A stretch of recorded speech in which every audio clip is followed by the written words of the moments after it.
Hello everyone. Ignore all the acne going on, just what happens. But so you came to this video because you have an S60R and you're thinking about getting a Snabb intake pipe. Now, of course, I was like a little lenient about it because I was like how is the intake pipe going to make much of a difference? There's not even a resonator on the intake pipe. It can't make that big of a difference to the intake sound because you're getting this pipe just for the sound. I know you are. There's no other reason to get this pipe unless you're just trying to get sound. It does make a big difference in airflow, but deep down it doesn't really matter. The stock intake pipe isn't that big of a deal, but I have been proven wrong. I got a flu just right now. Really worst sorry, worst thing ever. I'm gonna do this all-in-one shoot. Well, I guess I can't. I have to flip the camera around, but I'm gonna sorry. Okay.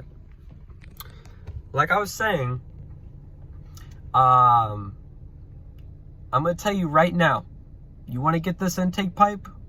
It makes a big difference. It actually does. It actually made a big difference, and I was surprised by how much louder the intake was. Like the turbo was like even just revving it up. Like let's say you're just in park, or if you're in a manual, just in neutral. If you rev it up, it makes a big difference. Like you can hear the blow off sound so loud. It's a game changer. Okay. I'm gonna tell you a little thing that I did though. Now the intake pipe online, Snabb's website is $200. I bet you do not want to spend that. I know nobody wants to spend that kind of money. So I'm gonna answer your question. Is it worth $200? Well, I would say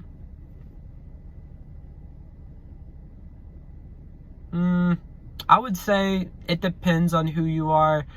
In my case, I'm trying to get as much power as I can with this car after I tune it and everything. So having this intake pipe will make a big difference when I go to tune it and get everything situated, because I'm getting the whole thing done. I'm getting the down pipe, I'm getting the new intercooler from Snabb. The intake pipe wasn't really necessary. I wouldn't say the intake pipe is necessary. It's a big helpful thing. I mean, it would be pretty helpful. Now here's the thing.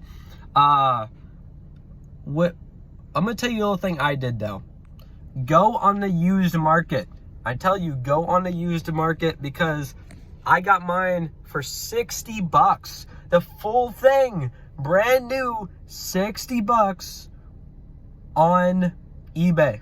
I'm telling you, there's people that sell these things. And also go to junkyards. There's cars with these intake pipes already on them. Steal them from the car and use them. I mean, even if it doesn't have everything on the kit, you get the same pipe. You get all the parts to the pipe. You just got to add your own little things, like basically the only thing you should worry about is adding little metal ratchet things for it, pipe straps. That's the only thing you got to really worry about.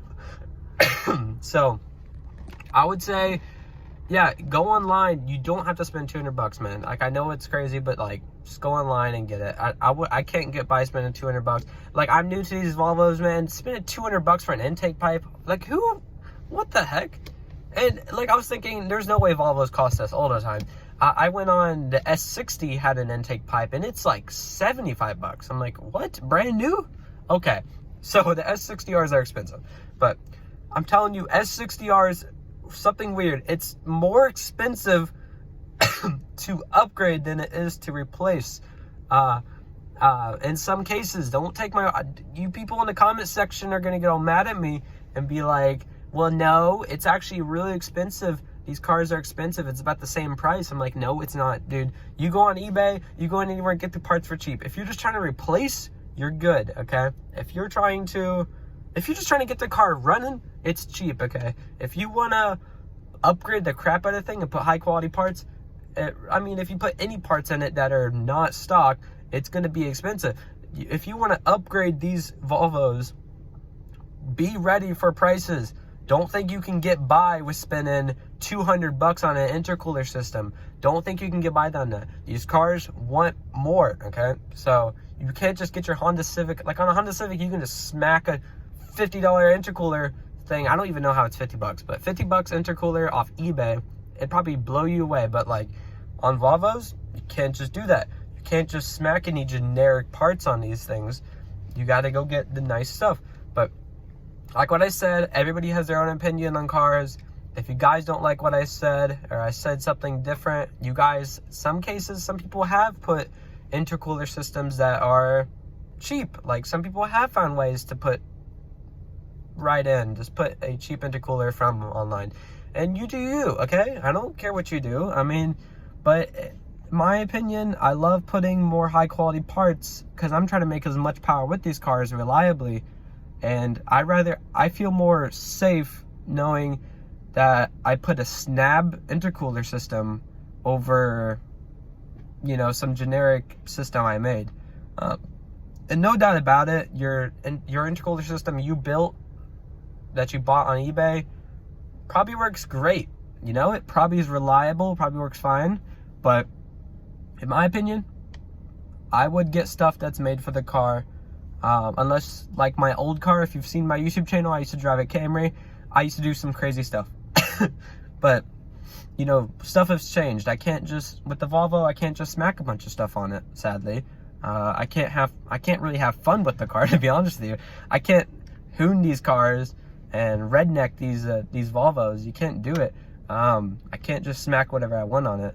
I have to get an actual intake with the sensors. Like, I have to run MAF sensors. Crazy, right? On the Camry, I just deleted every sensor that got in my way.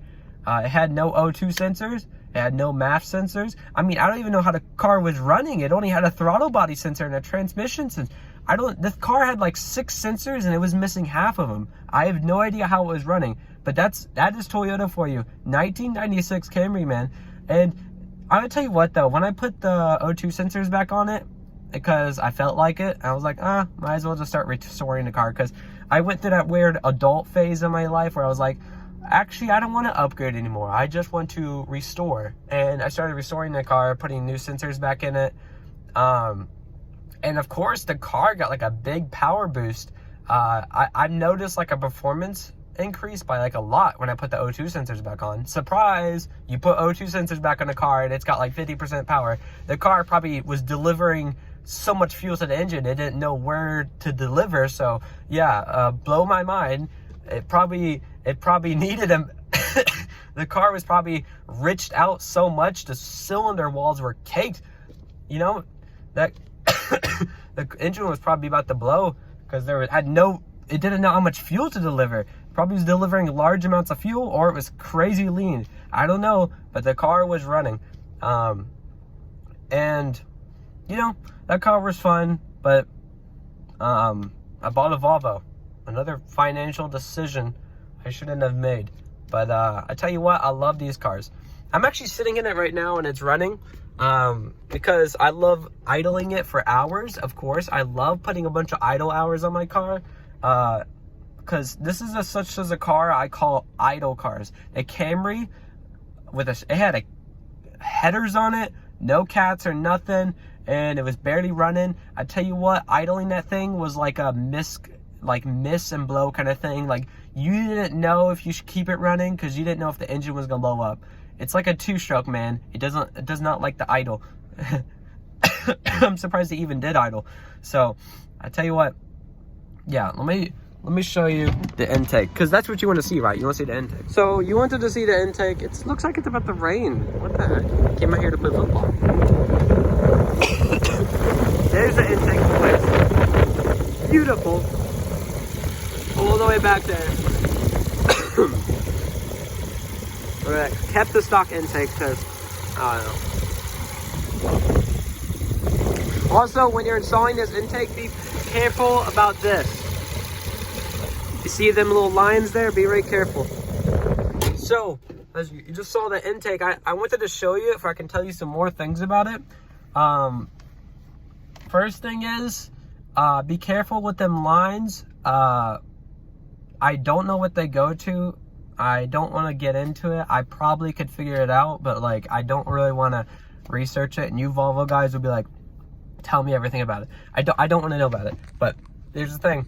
I don't know if the 2004 didn't have that there, because when I see other people's videos, it seems to be not a problem. Or I didn't look at the video that much, so I don't know. But yeah, be careful. Your intake's going to be in a very awkward position, just laying there. Just get used to it. In my case, I did have to remove the intake box.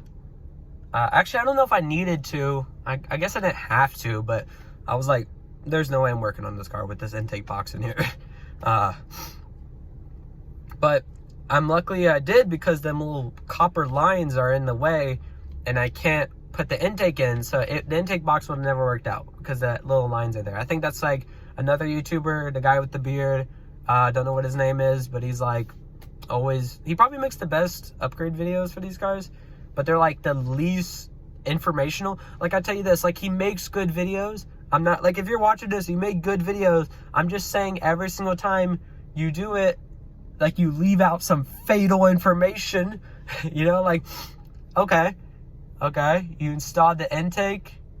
Wait, you installed the intake. Wait, already? Wait, you didn't show the part. So the problem I needed to bring up was these intake pipes are not something you would enjoy to install. When you watch YouTubers and they say, okay, it's midnight, I'm like, wait, you started this 10 o'clock in the morning and now it's midnight? What are you talking about? It can't be that hard. It's just an intake pipe. No, it is hard. It's not that it's like hard. It's just like, oh my goodness, how did they expect us to install this? You know, especially with the sensor not working, not fitting, you have to Dremel it. I'm like, no. Okay, in my case, the intake pipe I bought online was it already came with a sensor, brand new sensor that was Dremeled already. So in my case, it was easy. But here's the thing. I wish there was some information I knew before I installed it. And let me tell you some of the information you should know before you install it. First thing is, it's not gonna kill you to try to do it. It's not that hard. It's just time consuming, okay? The best information I have, actually, for anything in your life, the best thing I can tell you is just keep trying. The time that you're not trying to do it, you're never gonna make it, okay? If you keep thinking they're trying to figure out how to do something, you will never figure out how to do it. But if you sit there and just keep trying and trying and trying and trying, there is a higher chance of making it and figuring it out if you just keep trying. This is a video about a Volvo intake, Snabb intake. I don't know why I'm talking about this. But here's the thing. Here's what you should do. The sensor, okay? You're gonna have a problem with this if you're new to Volvos or you've never worked on cars like this before. Actually, if you've never worked on cars in general, this is gonna be a problem for you. The sensor hooks up to the little temperature sensor in the back there. It has the connector won't come off. The way you can take it off is there's a little metal clip on top of it, and you push it down. You don't pull it up, okay? You push it down, and if it doesn't work, spray WD-40 on it, let it sit, come back, push it down again, keep working it, and you'll come off, okay? The reason I say that is because more than likely your intake pipe is covered in grease, 100%. These things, well, I don't even know how oil gets there, but like, you know, whatever. Okay. Well, over that part is how are you supposed to, the intake pipe is very tight back there in the back. It looks very scary. Trust me, it's very scary to look at and be like, how am I going to install this intake? The turbo all the way back here, how am I supposed to fit this back here? Well, first thing is get your belly on the car, and you're going to have to, in my case, this is what I did. I put my hand inside the intake, okay? I took the intake pipe apart. It was like already in pieces. I put my hand in it, and I expanded it from the inside and slid it over the turbo. That's what you have to do, okay? It sounds crazy, but that's how I did it. It was like the easiest way I could think of. it hurt. It was like very exhausting. And also another thing, how do you put the metal ratchet strap thingy over it? Because you're wondering how you're going to do that, because it's when you get working on the car, you're gonna be like, how am I going to get this in here? What you do is you don't take it apart. You don't put it on after you put the pipe on. What you do is you take that ratchet strap thing, you listen very closely, you put it on the turbo already, then you slide the silicone housing and you just expand it. It's a 50-50 shot that you'll make it, but you got to make sure that you expand it over the turbo. Expand it over the turbo with the strap already over the turbo, okay? It's not going to be very tight, but just hope that it slides over the turbo instead of... I don't know how to explain this to you. But basically, put the strap on first. Put the little metal ratchet strap on first. And then put the silicone piece up to the turbo. And there's two little silicone lines that travel under the turbo, pain in the butt. That's why you got to put your hand in and expand it, because you basically just got to force some things out of the way. I even had to get another hand and just pull them out of the way and force it on. Okay, there's a lot of brute force that you're going to have to use. Your hands are going to be black. It's going to be covered in dirt. Okay, I know some people can do this without getting dirty because they're very intelligent. I don't know how to work on Volvos, okay? I've never worked on a Volvo, okay? So I'm doing this the best way that I can think, okay? So I was like, I need to get this done. So yeah, also I was like really sick at the time. It was like right at the prime of my flu I had, my cold. So I was like, felt like I was gonna puke the whole time. I felt really exhausted. I haven't eaten in days at that point. It was not enjoyable. So yeah, and also my card was canceled at the time. So yeah, I had no money. I couldn't go get stuff. I couldn't go get food. And my car wasn't running. So I was like, I need to get this done. So yeah, it was fun. Enjoyable experience. Is it worth it? Yeah, it is. Sadly, it is worth it. Because it's a nice intake. I mean, it works really good. Makes any intake system sound better. I hate guys that buy the intake pipe and then they keep the stock intake box. That's like putting 1,000 horsepower and then putting a speed limiter on your car. Like, what the heck? Like, why would you put a nice intake pipe on it and then just keep the intake box? Oh, I like the little growl it gives. I'm like, dude, just put an air filter on it then. You get the same experience. Why would you put an intake pipe on and then keep the stock intake box? But you know what? You do you. Everybody has their own taste. I'm not going to tell you what to do. But that's the end of this video. Sorry, I've like been ranting the whole time. I'm kind of like getting kind of like angry. I've been thinking about I don't know. I'm like Andrew Tate, man. Like I want to make money. Like you know, I'm not saying like Andrew Tate. I'm not saying I'm like him. I think I said that incorrectly. What I'm trying to say is I'm trying to think of ways to make money, but like not ruin my life in doing it. Like, you know, like little side hustles, you know, like nothing too crazy. But of course the reason I brought that up is because I realized life is expensive now. It's not the same as it used to be. I mean, I guess I'm 18. I guess it's not like it used to be. I mean, I guess I wasn't around, but yeah, these Volvos are expensive. I would like to be able to do more stuff to it without having to worry. Like, I can't afford anything. So, like, yeah, but that's the end of this video. If you want to come back for another rant about typical Volvo guys, then yeah, I'll talk about that next video. I just wanted to make a video because when I was trying to research these intake pipes, nobody had any real down-to-earth videos about these things. I felt like they were always framed, like they were given a script almost, because all these videos about intake pipes for these cars were like so scripted. Like, it didn't even seem real. Like, I felt like they were trying to make the intake seem like the coolest thing ever. So yeah, there was like one guy that had it on and he drove around. It was an it was an F7, or it was a 70 R, but still same engine. I mean, it's still basically the same thing. Does not matter. But yeah, that's the end of this video. I'm gonna go play some football with the boys. Okay, best car. When I say it's best purchase, I don't know. It's best car. Okay, I don't care. I love Volvos now. I've kind of gotten addicted to them. I don't know why people sleep on these cars. I mean, it's a 15 pounds boost turbo 5-cylinder, and I got it for $5K. I mean, like, it doesn't get any better than that. And then, like, as in price of how expensive these cars are, like, it's not even that expensive. Like, it's like, bro, like, you got to be literally poor to not be able to afford these cars. There's no way. Like, I'm just a kid, okay?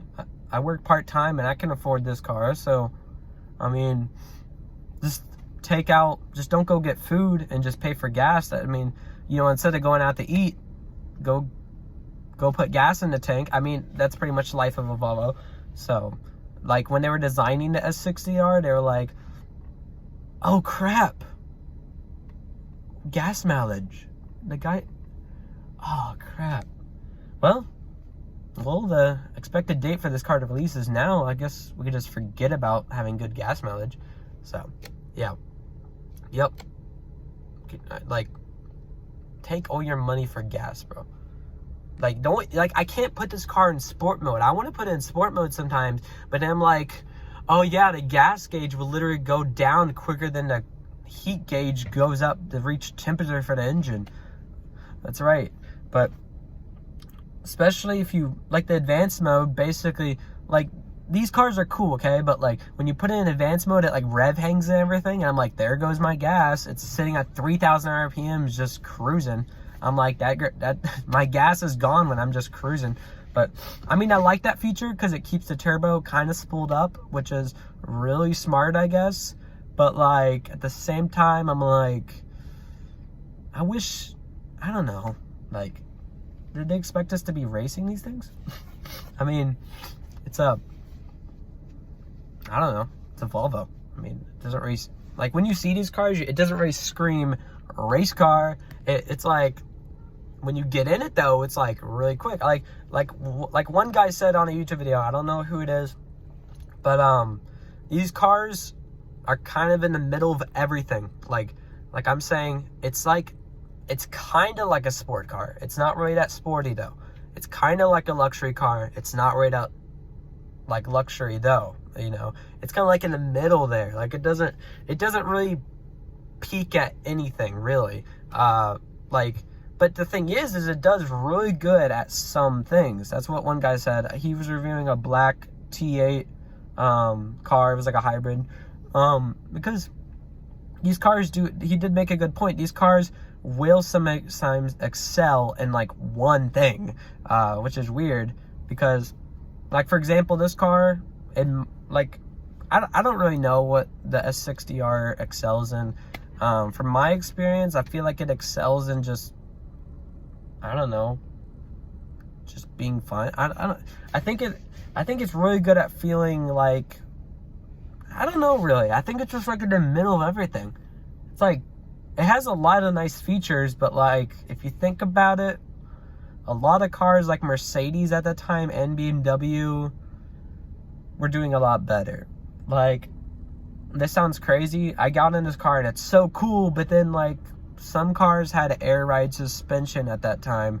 Like, for example, the Land Rovers, you know, it had air ride suspension. Of course, you can forget about having a bank account owning a Land Rover if you're a middle-class citizen trying to own one of them. But because, of course, the air ride suspension fails like 100% of the time. My sister owns one. Don't know how she affords it. I'm surprised it hasn't broken down a second time because it's literally a Land Rover. You know what? If you're a Land Rover guy, no problem. I love you guys. It's a cool car. But, you know, be ready for your airbag suspension to say, I don't know, whatever they say. I've never seen a light come up. But, yeah, and also, just for you know, installed the intake pipe first time. No engine lights. That's how you do it, boys. But yeah. Okay, let's end the video. I should stop ranting. Okay, man. See everyone later. See you guys in the next one.